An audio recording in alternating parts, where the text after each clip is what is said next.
The pandemic has radically changed the world as we know it, and the actions we take today as we work to recover will define our generation. Now is the time to think what history would say about this crisis. 2020 has been challenging on a lot of levels, as economic, environmental and societal frailties have been laid bare. But it's also proved that when we need to, we can act rapidly and restructure our lives.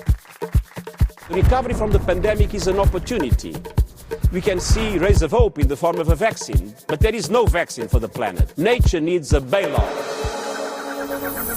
You don't want to go back to the status quo that you had before simply because it was the status quo that got us here. With everything falling apart, we can reshape the world in ways we couldn't before. Ways that better address so many of the challenges we face. And that's why so many are calling for a great reset. A great reset? That sounds more like buzzword bingo masking some nefarious plan for world domination. Hands up, this kind of slogan hasn't gone down well. But all we really want to say is that we all have an opportunity to build a better world. And it's not surprising that people who've been disenfranchised by a broken system and pushed even further by the pandemic will suspect global leaders of conspiracy. But the world's not that simple. Every one of us has differing priorities, values, and ideas. That's part of why solutions are so hard to come by, and why we all need to be involved in the decision-making. Because whether it's politicians, CEOs, academics, activists, or you, we're all about getting people together, even those you may not like, to sit down at the table and develop solutions that work for all of us.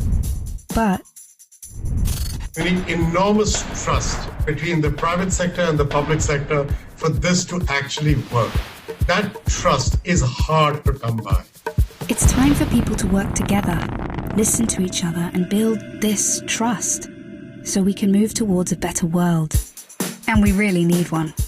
Because while the pandemic affects us all, it's clear it affects some more than others. The first people who are hit are the people at the front, those who are vulnerable. It is those on the front line who take it first, and that is simply unacceptable. See, at the start of 2020, 1% of the world's population owned 44% of the wealth. And since the start of the pandemic, billionaires have increased theirs by more than 25%, whilst 150 million people fell back into extreme poverty. And with climate change set to dwarf the damage caused by the pandemic, the message from 2020 should be abundantly clear.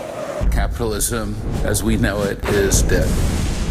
This obsession that we have had with maximizing profits for shareholders alone has led to incredible inequality and a planetary emergency.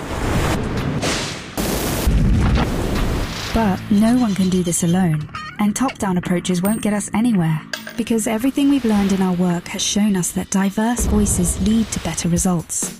And it's for these reasons that the forum talks about something called stakeholder capitalism, which would shift businesses away from just profit. Because if we want to change where the focus of our recovery will go, then we need a new dashboard for the new economy. And that needs to encompass people, planet, prosperity, and institutions. Giving people a real stake in the economy and putting well-being before growth. And that's all about getting the right people in the right place at the right time. We must rebuild our relationship with nature for the survival of the peoples and our planet. We have a window of time which is closing, and we need everybody who cares to get together and find solutions now. It's the people who have great ideas and who share them with others. They're the ones who are shaping the future. So if you want to be a part of the change, then tune in, turn on, and get involved. Follow the Davos agenda, right here, online, on YouTube.